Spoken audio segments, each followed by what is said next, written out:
let's welcome Kelvin Pruitt, our presenter with MentaLIFE.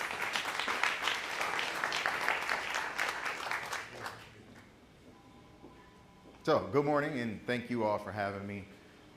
That was by far the best opening that I've seen at Million Cups. I can now see why so many people show up. So thank you for that. Very quickly, my name is Kelvin Pruitt. I'm the creator of MentaLIFE, and we're based in Tampa, Florida. Our mission is to lead people to happy, healthy, high quality living.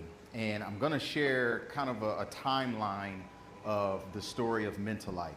So in 2007, I was in graduate school studying counseling psychology, and I recognized something very quickly. I did not want to deal with mental illness. But I was so far into the program, and I'm like, you know, there's something here. I really enjoy helping people, but I'm just not connecting with mental illness.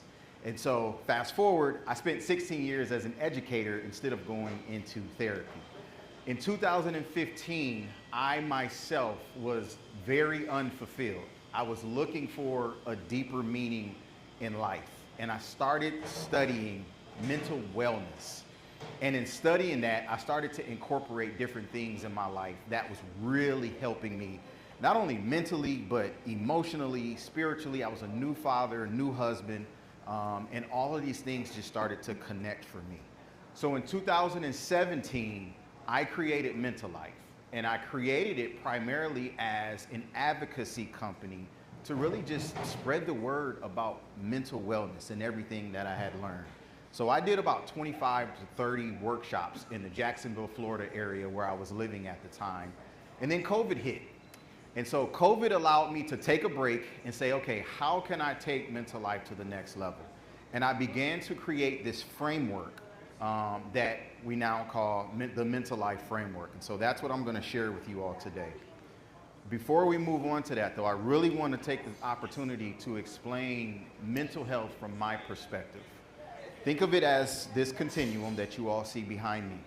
Every single person in this room exists on this continuum, and it is not a fixed location where we exist. Much of our existence on this continuum is determined by, one, what's going on in our lives, and two, how well we're able to cope with and manage the things going on in our lives. As you can see, therapy exists primarily in a certain space because most people seek therapy when there's something going wrong. MentaLIFE, our goal is to exist on this opposite end of the continuum that's on the mental wellness end. There's a huge difference between mental illness and mental wellness. So the framework that I created really has three main pillars. Stress management, teaching people how to deal with their stress when life starts lifing. Mindset growth, which is one of the main contributors to stress, because a lot of times how we perceive things is what determines if it stresses us out or not. And then healthy habits and routines. And that's really about setting ourselves up, doing the things that not only decrease our stress, but increase our opportunities to reach the goals that we have in life and live that happy, healthy, high quality lifestyle. So the business part of it, my target audience at this point is workplace wellness. And people say, why? Well, 83% of US workers have identified workplace as being a major cause of stress. And the research suggests that up to $300 billion is being lost by employers due to stress of their employees. So it made perfect sense for me. I am targeting workplace wellness because it is a major source. It is where people are already gathered. And Forbes has reported that 90% of Fortune 500 companies are now investing in their employees' wellness. The research also suggests that for every $1 that an employer invests in employee wellness, they're getting a $4 return. So it makes business sense. A lot of our companies are also creating these employee resource groups now, where employees can feel connected and they can get that additional support. The MentaLIFE Workplace Wellness Framework is really about, I offer a workshop, an hour-and-a-half workshop, and it teaches those 3 pillars of the framework. And within that workshop, I like to incorporate culture from the company as well. So when I approach companies, I'm speaking to them about what are your current initiatives? What are you all driving right now? So that I can incorporate that into my workshop. Our workshops are fully customizable, so it doesn't matter what industry, it doesn't matter what line of work, it's all rooted in and centered around mental wellness. A spin-off from that is I also offer one-on-one consulting for employees that may want additional support after I do the workshop. And this is kind of new. So last week I did publish the MentaLIFE Framework book. October 20th was our publish date. Very proud of that. But as a result of traveling around and doing 1 Million Cups and getting feedback and meeting some really interesting people, I have 2 new products that are now being developed. One of them is the MentaLIFE virtual course. That is my framework in a virtual setting, and it is broken up in 3 to 5 minute mini courses. So people can work through those courses at their pace and start to implement some of the framework concepts in their lives. And then the second tool is an AI accountability coach, which is a texting agent that will text you periodically to keep you accountable as you work through that MentaLIFE framework. And it also is able to answer questions as it relates to the framework as if it were me. It's pretty cool. Marketing I've done so far, obviously networking, coming to events like this, I will show up at pretty much any type of event where people exist, just to meet folks. Cold calling and emailing, doing a lot of that, using our social media resources, primarily LinkedIn, that's where the professionals exist. I mentioned community meetings and events, and then also I'm scheduled to speak at quite a few conferences and summits for 2026 to present my workshop. One success story. So Xavier Hutchinson plays for the Houston Texans. I am actually his mental wellness consultant. So we have a weekly meeting, and he has taken his mental wellness very serious, and it supports him as a professional athlete. And this is my contact information. I can be reached anytime. That's my cell phone. I have my website out there. I welcome anybody to visit the website. I get feedback about that all of the time. And for those of you that are entrepreneurs, you know that messaging is everything. And so I'm constantly trying to improve on my messaging to attract the right audience. So I appreciate it. Kelvin Pruitt, everyone. Kelvin Pruitt. Wow. Thank you, Kelvin. Thank you. 83%. 83%. 83%. In the workforce. Yes. So 83% of the companies are putting money and resources into mental health for their workers? 83% of workers are reporting stress, but the Fortune 500 companies, 90% of them are putting money into their workforce. I'm going to just throw this out there. Is it a societal problem we have? I would say. Yep. All right. We are open now for any questions, comments. We have one right there, and we have 2 mics going on. So if you have a question or a comment, raise your hand. Now, what is your ask, though? My ask is obviously feedback, but particularly if there are human resource contacts that you all have, if there are employee resource groups in this local community. Again, I'm from Tampa, but we're trying to cover all of Florida. If there are any of those types of contacts, I would love to have those contacts. So that you could go in and speak. And you're mainly speaking to workers, correct? Yes. Okay. Yep. Tina. Okay, it's 2 questions. The first one is, why choose mental health instead of brain health?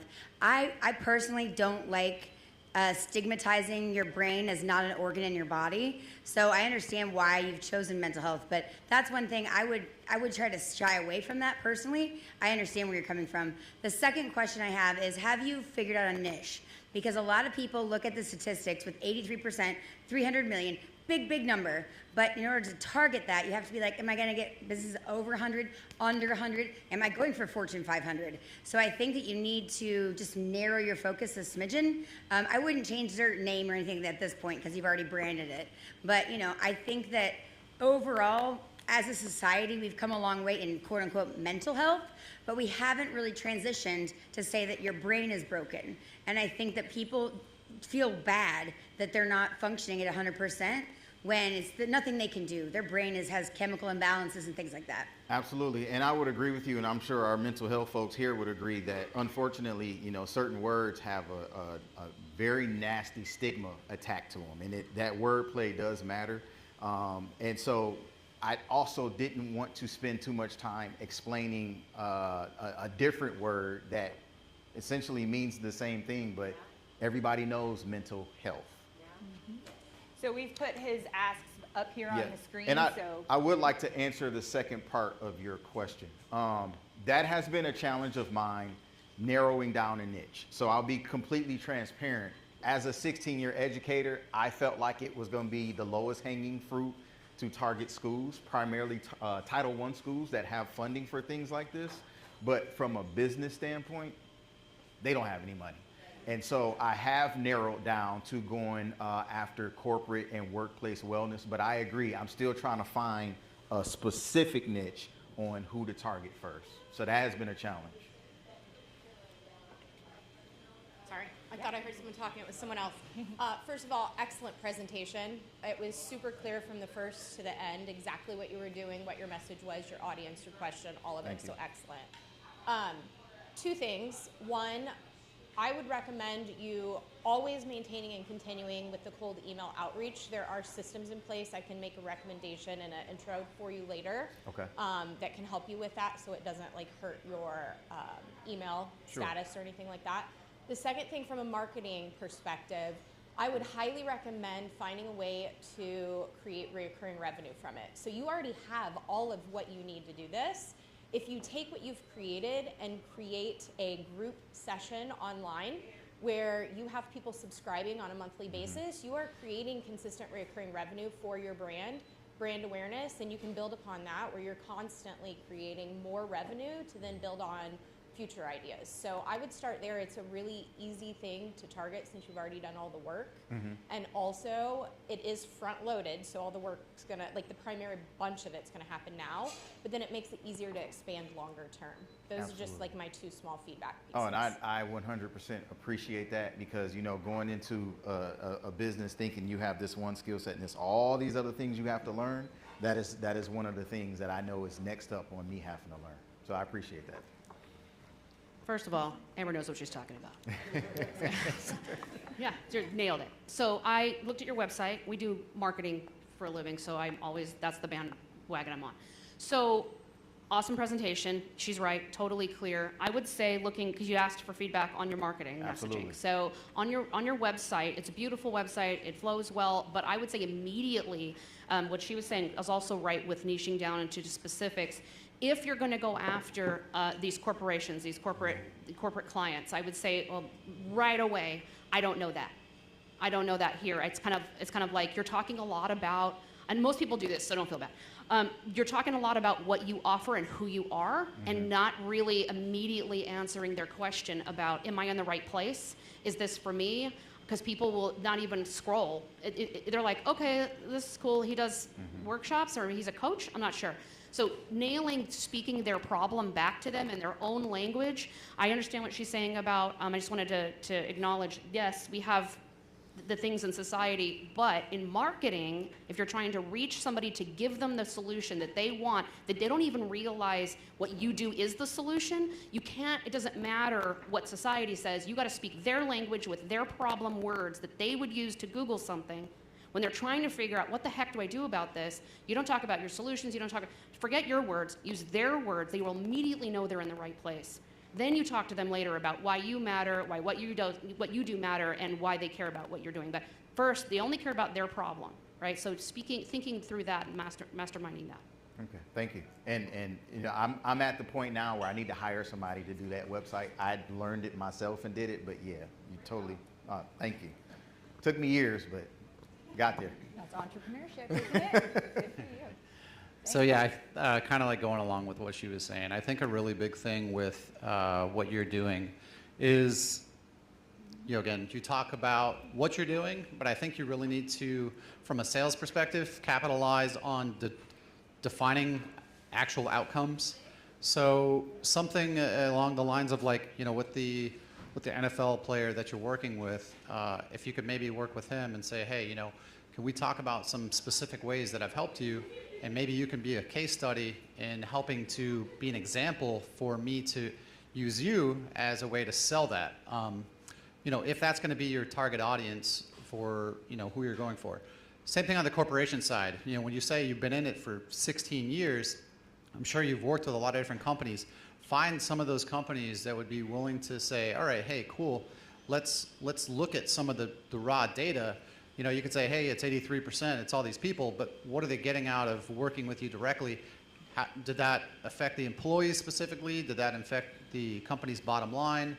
How much is it costing them? Things like that. I think you really got to, you know, get into some really, really strict definitions on that. Thank you. Good morning. I'm Amy Gaskin with Best Version Media. I've been doing marketing since the mid-90s. I've done a lot of different things. I'm with the home right now is Clermont Neighbors and with the Clermont Neighbors Olympics. But I will tell you, branding is the key. And I will tell you that I've worked for large corporations many, many times.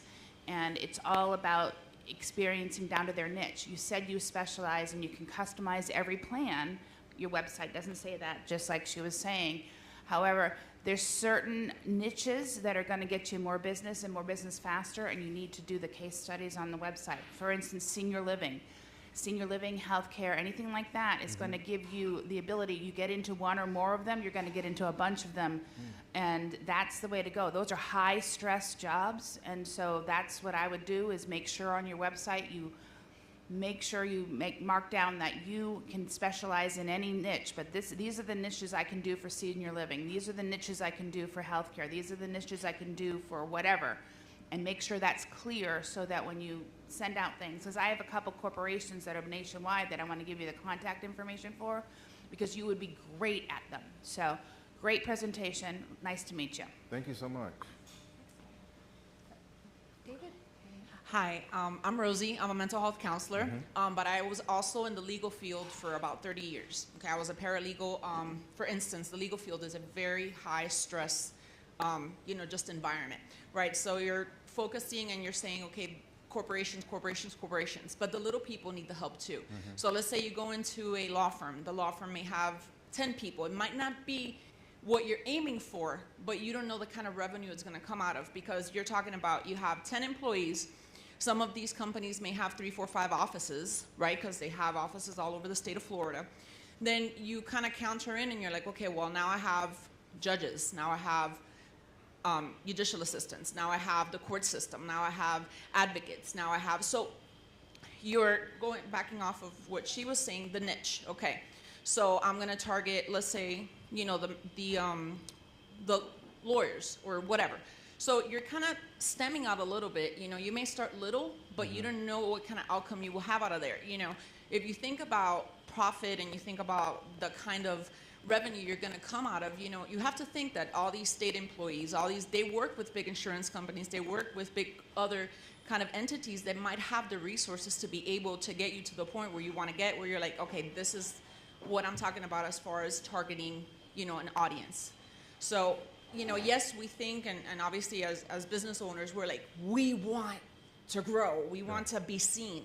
But, we forget, and this is on the mental health perspective, we have to start at the bottom. Yeah. So, even if the little steps may not seem significant, they open up a lot of doors, and I think that like most of the people are saying that niche, kind of target that audience, and it might be different types of audiences and different types of areas of practice or whatnot, but the doors that it's going to open is going to be, I feel it's going to be significant for you to get you to where you want to get in that pivotal point where your company's recognized nationwide or wherever it is your goal might be.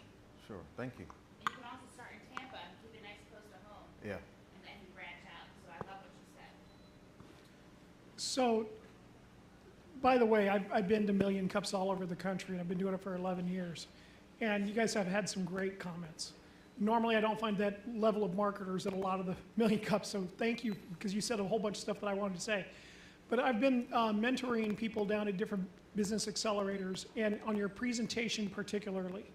By the way, niching down is incredibly important. But you need to start your presentation with a story, because right now when you come in and just start talking about what you do, we're all thinking facts and figures. You're not creating the emotional connection that you need with the audience. So you have an NFL player, which is amazing. And so if you were to start off with his before, during, and after little short story, it could be 10 words, it could be 30 seconds, a minute of a 6-minute presentation. That has more impact than everything else in your presentation combined. Because if you do not hook someone in the first 7 to 10 seconds, you've lost them. And so you gave a lot of great information. Everybody knows that mental health is a challenge. I've done marketing for the natural health world for 30 years. But as a presentation goes, if you take your initial 30 to 60 seconds and sell the problem with a story that's impactful, that has tremendous relation to everybody, now you're going to be speaking to your target audience. You're going to identify those people that know that need you. You're going to show what you can do, and you're going to have that testimonial of what you did for someone. And 95% of all decisions are emotional, and they're all made in that part of the brain that we only relate when we have storytelling done. So it's really impactful. So just on your presentation, make sure that you start off with the story, get the hook down. That way, everything else, people are going to continue to listen. Thank you. Love the presentation. The first thing that came to mind as I'm listening to your story and your mission and everything is, for the last 20 years, I've worked as a chef. Mental illness, whether it's chemical addictions, vices, things like that, is rampant in the culinary industry. I've lost more friends and mentors than I care to mention to suicide. And it's not just limited to hourly people, celebrity chefs like Anthony Bourdain and Burrell last year who've committed suicide. And you think they're on the top of their game, but it's a pandemic. So I think the hospitality and the culinary industry would benefit greatly from what you can offer. And I think that's a strong market given we're the tourist capital of the world. We've got more culinarians and hospitality professionals here than most of the country. And if you can kind of target that group, you would be reaching people in waves, like you really would. And I think one of the things with being a chef is we're a proud bunch. We're tough. We don't give a damn what anybody thinks. We don't need help. So an individual approach, I think, would make a huge impact. I think group counseling for Darden Foods, people aren't going to really respond to that because people are guarded about their sensitivities. But if you approached Darden or Levy Foods, Let Us Entertain You, groups like that, and offer individual counseling, even if it's like Zoom call counseling, things like that for individuals, paid for by those parent companies, I think a lot of folks would be receptive to that. Great suggestion. Thank you. We have the Rosen College of Hospitality here in Orlando, which produces kids in the culinary industry. So we talk a lot here about reaching the youth and helping shape their future. I think that's a fantastic suggestion, and it's almost like getting in front of that mental health situation and preventative medicine. Let's be proactive and not reactive with some of this, right? Absolutely. I It's a great appreciate that. suggestion. Good morning, Maurice Sanders with Seamlessly. At the beginning of the presentation, I noticed you had the spectrum, and I think it would help if you had a little bit at the beginning, maybe the first page, because it made me think about my story in my head. And it was refreshing to see that it is natural for there to be a pendulum, per se, as far as with your mental wellness. I feel that especially since you do a lot of presentations, building a tribe, I'm not sure how your social media is, especially for YouTube or TikTok, repurposing your presentations and put it on YouTube or whatever it may be, or even they have something called true fakes, where you can have a basically an image that looks like you and Like an avatar? Yeah. Yep. And because I think building a tribe would really benefit you, because it kind of puts me in the mind of like Alex Hormozy, Jeremy Miner, and other YouTube people or people that have big social media followings, because that allows you to tell your story over 6 months to a year, and then regardless of how many subscribers or followers you have, I think people see that and they see the story, and it kind of does a presentation for you ahead of time. Thank you. Appreciate that. Definitely a space I'm looking to try to get into. Good morning, Kelvin. My name is Jared Taylor. I'm the founder of Sugarloaf Partners. I'm a nonprofit fundraising consultant. You can Google IRS master data file list for nonprofits. There are 107,000 nonprofits registered here in the state of Florida, 800 in South Lake County. These nonprofits do need help. The workers, the volunteers, the beneficiaries, especially the workers, they go through secondary trauma. Great target demographic. You know, you have very small nonprofits all the way up to large nonprofits.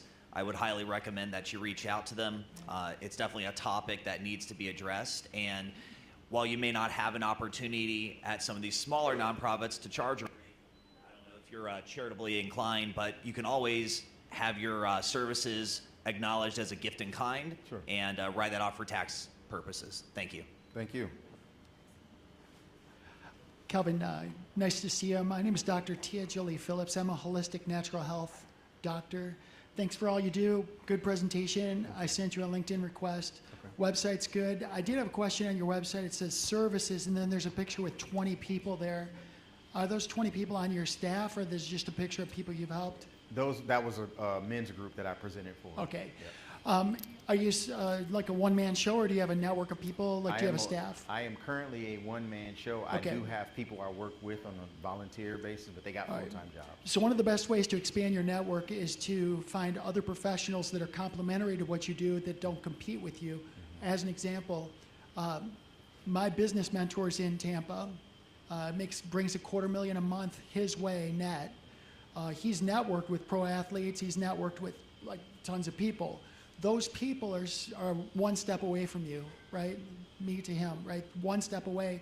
So number one is ask people who are well networked, complementary to you for their access to their network.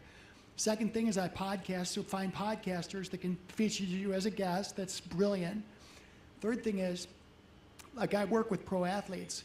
The stress, the sleep, the muscle recovery, lactic acid, all that stuff is totally manageable with holistic natural health. No pharmaceuticals and stuff. So find somebody like me, or I'll help you find somebody. Then you're going to totally access their network. At the same time, they're going to access your network. So just some thoughts. Thank you. Jose, and then we've got some Yes, comments up here as well. Great presentation. I would say, you know, the corporate world is a very tough one, right? It's all based on metrics. Mm-hmm. And you need to show the return on investment for them to invest in your program. So I don't know if a workshop will make it for them. So I would suggest more like a program that you can implement for, I don't know, 6 months to a year, where you show the baseline when you get into the corporation, and then 6 months later, you show the improvement, right?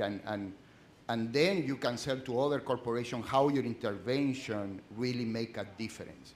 And if you combine those metrics with the storytelling that our colleague here was mentioning, where you get one person that started with your program and then end up with an improvement, and then the HR department can show that the employment survey, everybody is happier, working better, more efficient.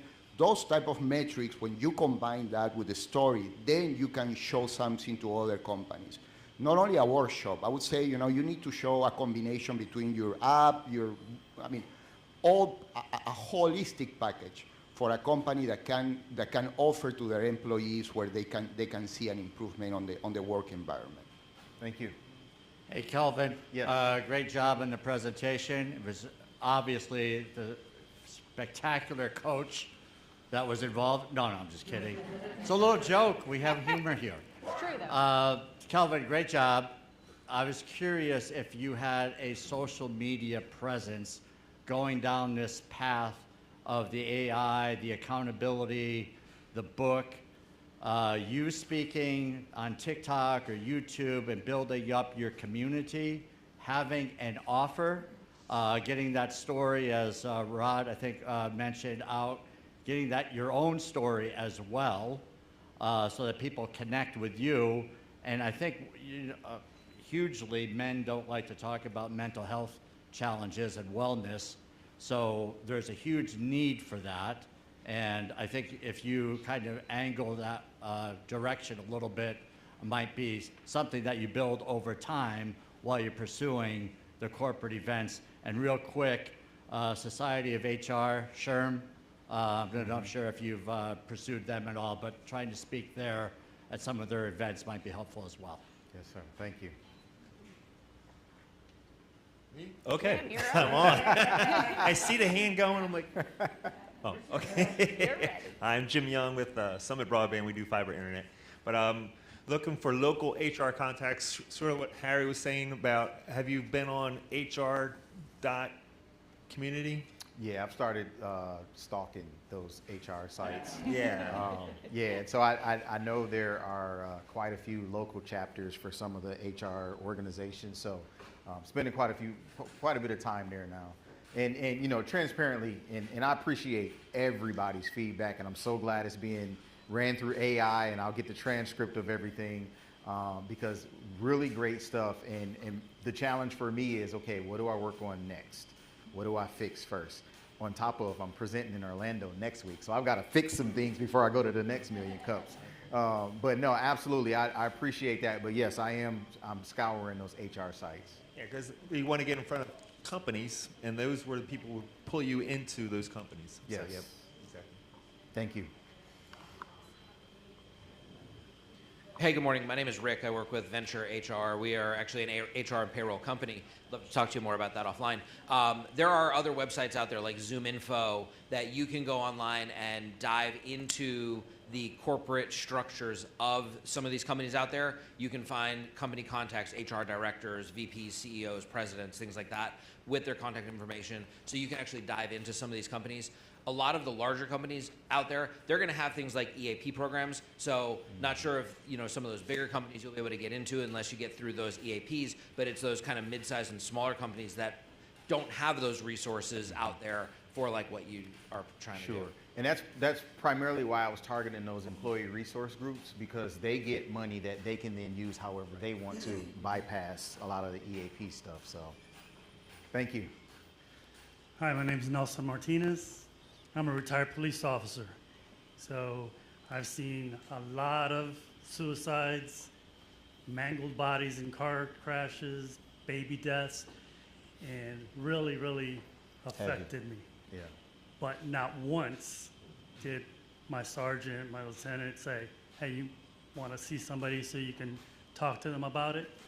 Not once. I think that might be a good place to find out if they'll use your services. Absolutely. Thank you. Thank you for your service. Mallory.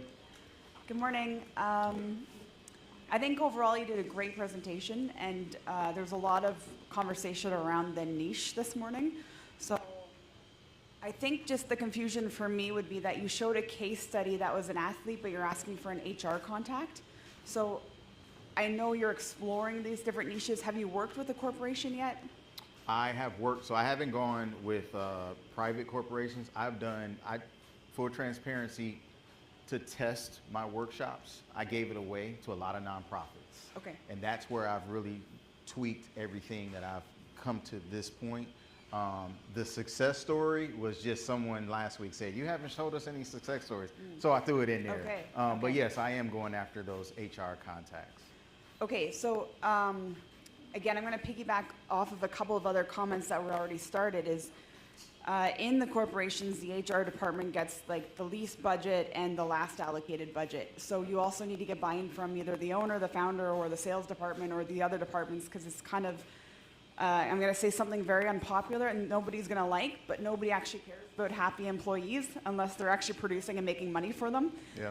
So you're going to want to show those numbers to get the buy-in, because they have other people who hold them accountable to those numbers, whether it's a board or investors or whatever that is, right, to be able to allocate that budget. So if you're going to go after corporations, even that is like a huge domain in itself. So if you're looking for corporations who already are looking for what you're offering and they care about their employees actually being happy, maybe look at B Corps, because they've already gone down the road of doing all of the certifications and all the stuff that they're already showing that they care about their culture. But I think it is a pretty hard market to go after, especially if you're new. And anyone I've worked with over the years in the same industry that you're in, they did find an easier return on their investment working with athletes and first responders. Sure. Thank you for that. 2 cents. Very good, Mallory. Thank you so much. Time for a couple more. Okay. Yep. So I think the big question here is, you're talking about corporations, you're talking about all these different things. Who is your person that you want to sell to? Who is your ideal buyer? Because, do you have that? I mean, I would say my ideal buyer, and I guess the difficulty for me is really understanding who the gatekeepers are. Well, not the gatekeeper, but who do you want to buy your service? Companies. So do you want to have, now I say buy, I'm not saying who's going to pay for it. So your end service is for the individual that's in a company. You're not going after athletes. You should throw that story away. Your end customer is the individual in the company, correct? Sure. Okay. What is the sales channel that will take you to them? Because everything that you have, when you look at, I had a business for years where my end customer was someone who used my product, but I had to go through 7 different channels to get to that one person. And they all had their own paths. So as you're hunting for that ideal buyer, what sales channel, and then who's going to pay for it? And then those are the only people that you target in your marketing. Okay. You target them on LinkedIn, you target them on Meta, you do a very small ads play, you target them in workshops. I think the workshops idea is you can do lunch and learns, but you've got to make sure whoever is going to pay for your ideal buyer is there, and your ideal buyer. Because you've got 2 people to sell. You've got the person on the end who's going to use your service, and you've got the person who's going to pay for it. Okay. Understood. So that sales channel is incredibly important to get established and figured out. Thank you. We've got time for one more. Let's wrap us up. All right, so begin and end. My name's Tina Ray. I brand myself as a life planner, and I think people like you and everyone in this room can benefit from partnerships and having workshops with people that can answer the rest of the questions. So I think one thing, everybody had a different niche. If you noticed, everybody was like, the military, schools, big corporations, little corporations, hospitality. I have been in business for myself on and off for 35 years. I've done almost everything they suggested. And what I would say to you is, the best thing you can do to get in front of a company is to get with other smart people and say, look at what I have. I have the full package. I can bring you a smart doctor. I can bring you an HR rep. I can bring you all of those things. And that's what would be my big suggestion, because you're not going to be able to find one niche right now. It's so overwhelming. Yeah. So I think you just need partners to take over the things like marketing that you don't want to do anymore. So that's just my 2 cents, and hopefully that helps. Thank you so much. It Yeah, does. I think you have a lot of champions in the room. Thank you for thank your you all. transparency and Thank you. vulnerability. Kelvin, everyone. I think there's still opportunity for connections afterwards, so let's... And Kelvin, don't go too far, I won't. because we have a question to ask you. Yes. Okay. Could I borrow some money? No, that's not the question. You already have $5 banked. What else do you need today? What he really wants to know is, what's one thing and I'm not sure if you've been asked this at the other communities, what's one action item that we can do as a community to help you? I actually value all of the feedback in here, so if I could get contacts for these folks, that would be hugely beneficial to me. Excellent, absolutely. So ask them for their cards, and they will give them. Banks will not come after you if we see you exchanging cards with Kelvin. There you go. I don't know. Here's my. You asked me for my card. Yeah. Yes, thank you. So as he mentioned, and as we told him before, Glenn does run all of this through AI, so you will get all of this feedback summarized, so all the suggestions that you received today will be there. And thank you so much. We really appreciate Thank you. Calvin, everybody. Thank you. Kelvin Pruitt. Yeah.